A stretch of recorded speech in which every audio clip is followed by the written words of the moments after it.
Hello, everyone, and welcome back to the Find Your Peak Fitness podcast. If you are new here, my name is Megan Marinsky. I'm an online fitness coach, and I'm here to educate you, to encourage you, to motivate you, to do whatever I can to help you with your fitness journey. And even beyond that, what I'm finding very, very quickly is that clients come in with fitness goals, but they end up falling into changes that they need to make or out with their fitness journey. And it's amazing to see. You get like the full on life transformation. It's not just they look different. It really is a mindset shift and a renewing of their mind, which is really cool to witness. It's really cool to be a part of that. It's really cool to help them along their journey. And it's the most fulfilling job there is. But I'm not going to ramble on too much. Let's dive straight into this week's topic. So this is something I've been pondering on a lot because my routine has recently changed. And I did an Instagram post on this last week, I think. And it got me thinking about, optimal routines. And you hear that word thrown around a lot. Like, what is the optimal routine? And like I said, my routine has recently shifted. And I was trying to figure out, okay, what routine is optimal for me? And I had all this stuff I needed to do every single day. And I'm trying to manage the time and figure things out. And I learned some things in the process of that. Another routine shift. It helps me understand what my clients go through. Okay, so we're going to dive into how you can get your routine to a point that's going to complement what you're trying to achieve in your fitness journey. And also beyond that, how you can succeed on your routine. Okay, and what you'll find as well, routine, it is a little bit overrated. Okay. Anyway, I don't want to jump ahead. So I've got my notes here as always. So we've always heard that routine helps us get results or stick to something, which is true. There is truth to that. However, I feel like we can take this too literally. And I say that because I am absolutely one of those people. I like my routine and I am learning this. When I'm off routine, I get a little bit of anxiety. If I don't have access to my kitchen or if I don't have access to my gym, it kind of puts a little bit of oh goodness, I need to figure this out. What if the gym doesn't have the certain equipment I want? Or if we're traveling, it's how do I get my meals in? And there's ways around that. I'm going to talk about that. But we've heard that having an optimal routine is what gets results. It makes habits stick. And this is true, but it's not everything. Okay, so the goal is not to have the perfect routine. The goal is to get you to your goals. Okay, it's to get you from A to B, wherever your starting point is, wherever you want to go, and elevate your health and fitness in the process. Okay, so routine is great, but we must form it ourselves around our own lifestyle. So I've watched plenty of YouTube videos in the last decade on the most optimal routine. You get up at 5 a.m. and you go for your walk and then you splash your face with cold water and you drink your glass of lemon water that's got to be a certain temperature and all this stuff. And it's all fine and dandy if that works for you. Personally, I'm not going to drink lemon water in the morning. It doesn't really appeal to me. Have tried it, but just not my vibe. So I don't do that. So you got to find routine that can stick to your lifestyle. That can fit your lifestyle that you can stick to. Okay, and that looks different for everyone. If you're someone that likes to drink lemon water, then absolutely drink lemon water. But if you don't like it, don't drink it. Okay? So there's no optimal routine that suits everyone. Now, there is behaviours that we can apply to our routines that elevate it, but we don't need to take someone's routine that you admire and apply every single minute thing that they do, because that will work for them. It may not work for you. Okay? So let's talk about some overarching routine behaviours that everyone should consider and should kind of think about and brainstorm on how they can elevate their routine to reach their goals. So the first things first is your sleep and wake timing. Okay. Now, no secret here. Sleep is so underrated. I'm a huge advocate for sleep. I love to sleep. It's the best thing ever. It is what's going to get you from A to B. You could have everything perfect, but if your sleep is crap, you will not reach your goals. Okay. Your body will hold on to that fat. Okay, so even if your nutrition's perfect, your training is amazing, if your sleep is poor and you're stressed out your nut, you will not lose body fat, okay? And you will not build muscle. It's just a fact, okay? So get your sleep, get your Zeds in. But having a consistent sleep and wake time and routine every day, and that includes the weekends, which I'm going to talk about in a second, helps your body get into that recovery mode, okay? Consistently, okay? Emphasis on the consistently, okay? If you sleep averaging 5 or 6 hours most days, and then you sleep in on a Sunday and you get 10 hours sleep, that's not going to cut it. You need to have consistent wake and sleep times. Okay. And baby steps with this. Okay. It's trial and error. Don't just try something for a day and it's like, well, I went to bed early, I couldn't sleep. Screw that. I'm just going to go back to my old routine. No, there's growing pains in everything. Okay. Be diligent. Okay. Be disciplined in this. Okay. So having a consistent sleep and wake routine, this could look, you could start with something as simple as I'm going to go to bed half an hour earlier, okay? And I'm going to get up at consistent time, okay? I get it, weekends are when we can't sleep in, but I tell my clients, try not go anything over an hour, but like after your usual wake times. Do your best to get to bed similar time. So if you go to bed at 10 o'clock on the weekdays, stay up till 11 absolute latest, but still have your other routines in place, your wind down time in place on the weekends. Okay. Weekends humans are very vulnerable to weekends. That's what I'm going to say. Okay. It's easy to be really diligent Monday through Friday and say screw it on the weekends because we have, our boss isn't there. We don't have to clock in or clock out. Our meal timings, it's not like this is our lunch break. You can have lunch whenever you want. And usually people like to go and enjoy themselves and get plastered on the weekends. Totally fine, but everything's got trade-offs, okay? And I say this all lovingly and speaking from experience, okay? So I want to talk a little bit about how to get into a good routine with your sleep and wake times. So have a wind down time, okay? Now, what I mean by this is getting your brain almost the opposite of stimulated. So get your brain into a calming state. We're stimulated all day. Well, most of us are. Okay, we've got all this information going in, people nagging at us. We're constantly needed. It's very difficult to get good quality sleep if you're going to bed with your cortisol levels, your stress levels high. Okay, so have a routine that can bring that down, whatever that looks like. Okay, that can be as simple as going for a walk. And you can pair this you can habit stack this, okay? So you're getting steps in at the same time. You're getting exposure to sunlight, okay, as the sun's setting. But it could be going for a walk. It could be meditating. It could be watching a show. Also, again, watch that you're not exposed to certain stimulating content, I shall say, okay? I definitely notice a difference when I watch something that's quite therapeutic. Like, for example, we've just gone through a huge phase of the Great British Bake Off. Love that show. For US listeners, it's on Netflix. It's great. It's the most therapeutic thing ever. I don't like to bake. I just like to watch the bakers. And we finished that, and now we've just finished, oh goodness, but it's the Harlan Coben one. It's called Runaway. We just finished that. So it's a Harlan Coben Netflix series, limited series. There's cult leaders, there's shootings, there's stabbings, there's drugs, there's rape. It's awful to watch, if I'm being honest. And my brain hangs on to those things and I'll replay it in my brain. So I'm watching this before bed and I notice a difference in my sleep quality. I didn't fall asleep as quickly as I usually do. Okay, and even then I was waking up 2, 3 o'clock in the morning. Not blaming Harlan Coben for this. It's my own fault, but I'm also going to bed sometimes when I'm doing work as well on top of that. So not only am I watching, very stimulating and disturbing content, I'm also doing work. So my brain is working. So it's something I'm trying to be a bit more diligent with as my routine is changing. Okay. So trying not to expose your mind to stimulating content. And when it comes to the bright lights, so we've heard that, blue light and white light isn't good for us because it stops our body's ability to produce melatonin.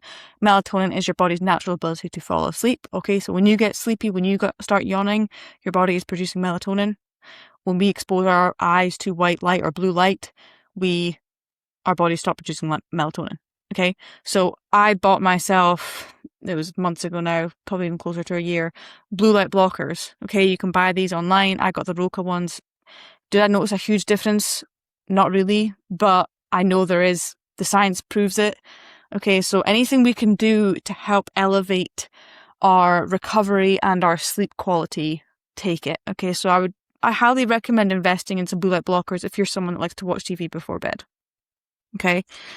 But optimize your sleep by creating a good sleep environment. So the temperature of your room, the pillows that you have, like, you want to look forward to going to bed. You don't want to be like, getting there and you're like, oh, it's too hot, and you're taking clothes off and you're throwing the duvet around and you're kind of like rolling about all over the place. Your pillows are, just hard as anything.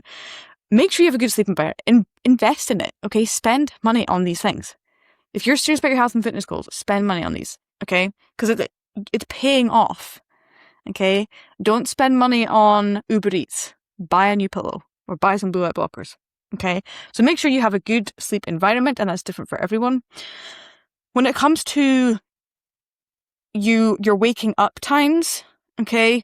Now this looks different for everyone because everyone's got different schedules. Some people have to be at work early. Some people work shifts. So it depends on the person. Ideally, when you get up in the morning, try reduce your exposure to stimulus for as long as possible.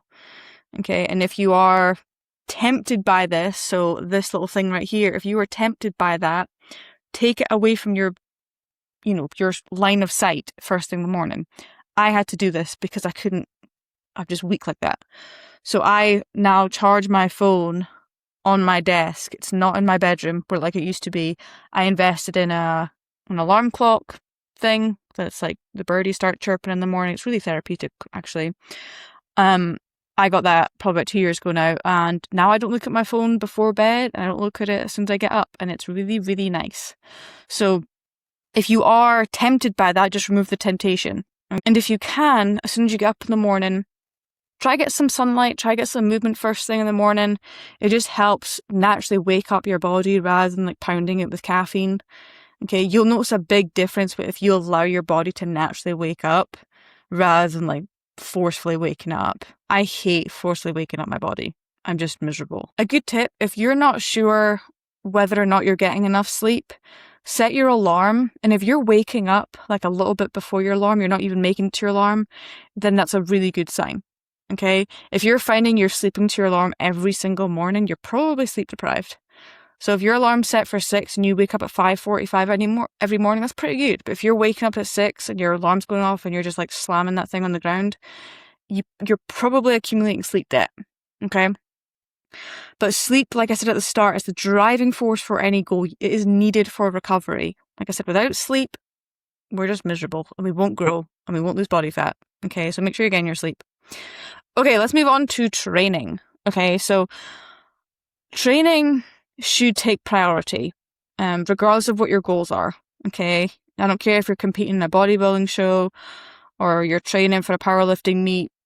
Training, hypertrophy training, that is essential for health. Okay. It's essential for your bone density. Okay. It's essential for muscle preservation. Okay. That happens before muscle growth, by the way. So if you're not strength training, I highly recommend getting on a strength training regimen. Start twice a week, minimum 30 minutes. Go use the machines, do a little circuit, but get strength training. Okay, this is something I specialize in with my coaching. I do not do, although I do administer cardio, it is not the foundation of what I do. Okay, so I don't need to tell you to go and run 30 minutes of treadmill and watch your form on that. Okay, strength training is what's going to get you to your goals, regardless of what your goals are. Okay, like I said, I don't care if you're competing in a bodybuilding show or not, you need to strength train. Okay, but schedule training like it's an appointment. Okay, because it is essential. It's essential for your goals. It's essential for your health. And one thing I ask clients, like if you had a doctor's appointment, like if you were unwell, you would not miss a doctor's appointment, right? Because you feel sick and you're wanting to get healed. You want some remedies. Strength training and taking care of your health stops you from even going to the doctor in the first place. Okay? But we don't like to do that. We like to almost be like, well, I'll be fine, and then I'll deal with it when it happens, sort of thing. And then something happens and it's almost too late. Okay, so a lot of what I teach my clients and a lot of what we do, it's almost preventative. Okay, it's getting ahead of your health, and so you don't have to go and spend thousands of dollars at the doctor's. Okay, but schedule your training like it's an appointment, because it is an appointment. It's an appointment for you. Okay, not only do you benefit from the physical side of things, but you also benefit from the mental side of things. Okay, when it comes to scheduling, I suggest ideally the same times and days every single week, because that does help with your routine and your structure, rather than being like, yeah, I think I'll work out like 4 times this week, and then it's Thursday and you've only worked out once. Okay, so have your days, have your times, and try to be consistent with it. And this also helps with regulating your sleep, right? If you're working at different times, working out increases our stress levels, okay, which can hinder our sleep. If you're working at 5 a.m. one morning and the next day you're working at 10 o'clock at night, okay, it can affect our sleep rhythm. So our circadian rhythm, sorry. So try to do it roughly the same time every day, or whatever days you pick, okay? Also be open-minded. If you're trying to like figure out a good routine for your new health and fitness journey, or maybe your routine has changed and you're trying to figure out when to fit in training, be open-minded, trial and error, okay? And figure out what works best for you, okay? And it's going to change because life changes, okay? Like I said, I've recently had to change my routine, and I've done a bit of trial and erroring, a few weeks ago, and I tried working out in the afternoon. I just prefer working out in the mornings. I used to work out first thing in the morning at like 4 a.m. Now I don't have to do that, which is nice. But I find I work out best after at least one meal in my stomach. Okay, so that's best for me. I'm not saying it's best for you. Your schedule might not allow it. Maybe you prefer going at 5 o'clock at night. That's totally fine. Trial and error. Just be open-minded to it. Okay, like I said, things will change. Your schedule will change over time. Okay, moving on to nutrition. So no surprise, meal timings. Let's start with that. Be consistent with your nutrition. Okay, very easy to do it Monday through Friday. When you have to get up, you have your breakfast, you go to work, you have your lunch break, you come home, you have dinner, and you go to bed. That's all fine and dandy. Saturdays, Sundays, you don't have to be anywhere. All of a sudden, you're getting up at 10 o'clock. You're going to IHOP for a big bifter breakfast, and then you have a big meal in the late afternoon. Then you're going out having some drinks with some buddies. You get home at 3 a.m.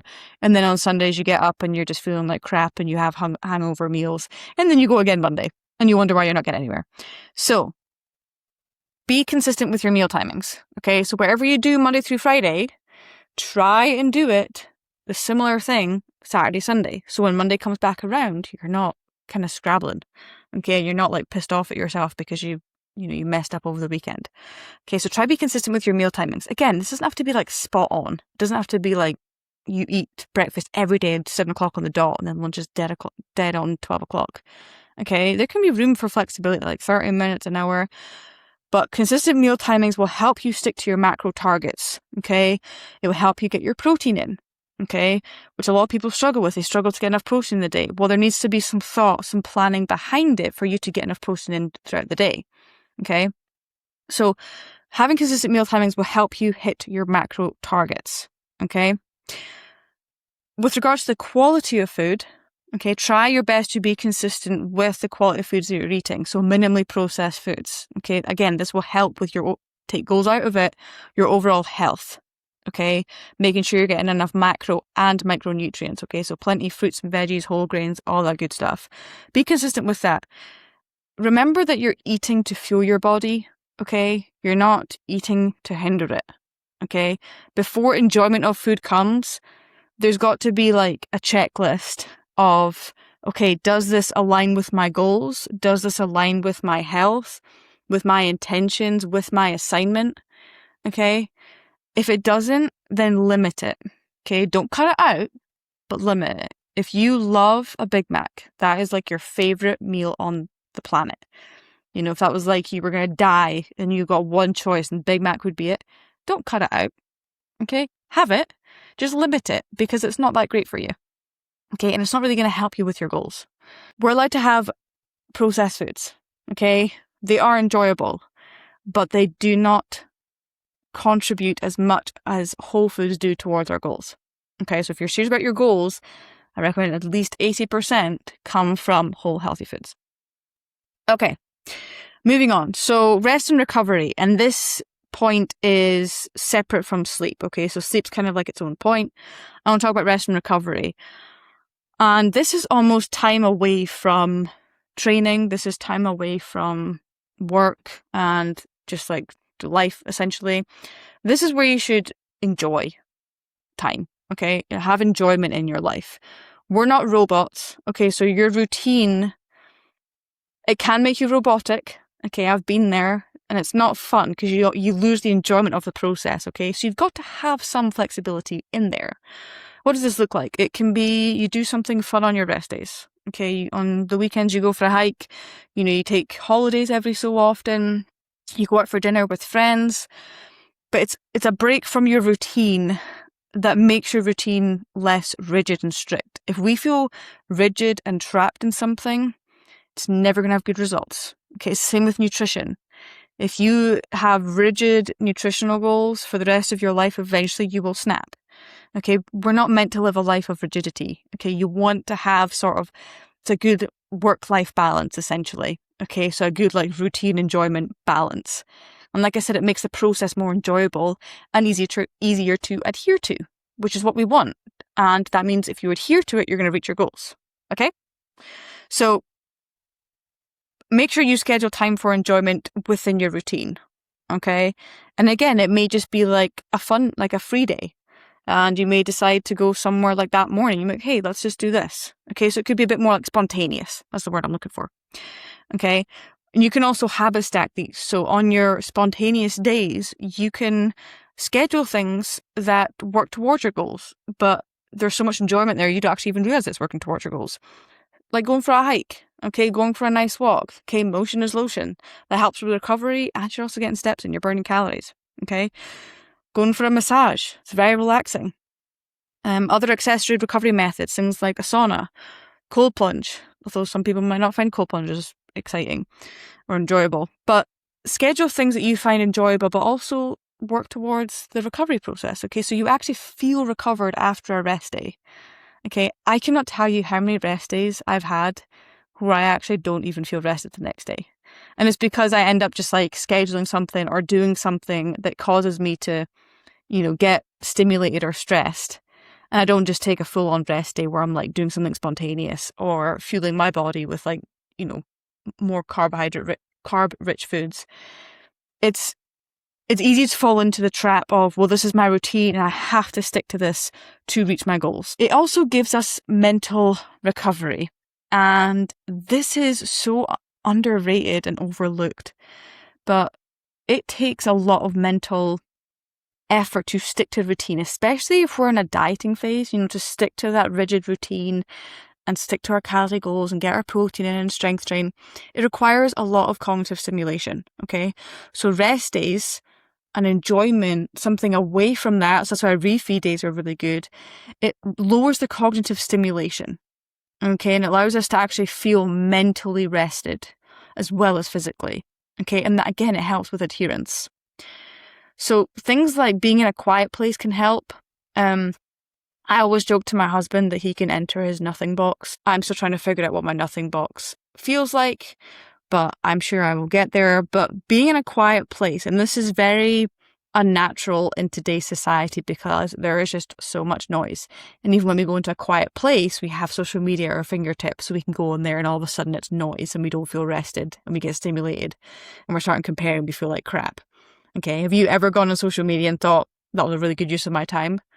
Probably not. Not saying there's not good stuff out there, there is, but it's very easy to kind of get caught in that trap and comparing ourselves, okay? I'm kind of getting off topic a little bit here, but being in a quiet place and try and enter your nothing box, okay? When was the last time you just went out and went for a walk with no headphones, no music playing, just went and started walking, didn't take your phone, okay? That actually might make you nervous. If it makes you nervous, then you need to go do it. Okay, but enter your nothing box, and that will help with your rest and recovery, and very importantly, your mental recovery. Okay, so that's tips for your routine, but you've heard me mention having enjoyment and spontaneity is important. So what does that look like? So there's skills out with having the skill to work out and stick to a diet or your nutrition and get your sleep in. Okay, there's like these lifestyle skills. So this is what I'm talking about when you're in your routine. Okay, you're ticking the boxes, you're working towards your goals. But life isn't meant to be lived by sticking to a calendar 24/7. Like I said, we have to have some fun. And this is when you can practice the skill of adaptability. So let's say you're traveling, you're on vacation, or maybe even you're even sick. Okay, this is something I say to my clients. There's opportunities in everything. Okay, even if you're sick or you're injured, you can still learn something. You can still prioritize your nutrition. You can still get some steps in. You can still try and enter your nothing box. Okay, there's always something you can learn in every single opportunity. Okay, there's a great book, The Obstacle is the Way by Ryan Holiday, and it's so true. Every obstacle is the path to get better. Okay, so, and sometimes it's difficult to see that, especially like if we're in a season of maybe suffering, like we're sick. Okay, it's kind of hard to see, like, because all you want to do is sleep, and that's fine. Catch up on your sleep. Okay, and when you are awake, make sure you're fueling your body. Maybe you learn a new recipe. Maybe you learn to make high protein soup. I don't know. There's opportunities in everything. Okay, so don't miss the opportunities to learn or to even teach others. Okay. So there's skills beyond sticking to a routine, okay? And many of us, we can follow our calendars pretty easily, especially if we're getting paid to do something, okay? So if you have a job, it's very easy. Well, you are required to be in the office at 8 o'clock till 5 o'clock, okay? That's relatively easy to do. What happens when our routine is not there? Okay, or what happens when our boss isn't watching us or we have nowhere to be? What does that look like? And that might be the very thing that holds you back. So it might not be your routine Monday through Friday that you need to work on. Maybe it's your Saturday, Sunday routine. Okay, and hopefully these tips will help you uncover that and what a routine would look like for you. Maybe you do have two separate routines. You have your weekday routine, your weekend routine. Okay, as long as your routine is helping you reach your goals and it's not hindering your progress. Okay, so overall, you should be in control of your routine, not the other way around. Okay, we do not want to be slaves to our routine. Like I said, I have been there. The anxiety you feel when you don't have access to your meals or your gym, okay, or you can't do exactly what you want to do in the mornings. Okay, it does cause anxiety. Okay, but you want to be in control of your routine, have the skill of adaptability, which you can learn and develop over time. Okay, rather than being a slave to your routine. Okay, so with that being said, embrace every opportunity to practice the skill of adaptability. So if crap hits the fan out with your control, be adaptable. Don't get anxious about it. Just put it, okay, something happened. Maybe I stubbed my toe and I broke my toe on the way to the gym. I'm not going to go and try and force myself into the gym because that's going to do more harm than good. I'm not going to get pissed off at the bed that I stubbed my toe on because it was my own flipping fault. No, I'm not going to go and get treated. And with that, I won't do leg day.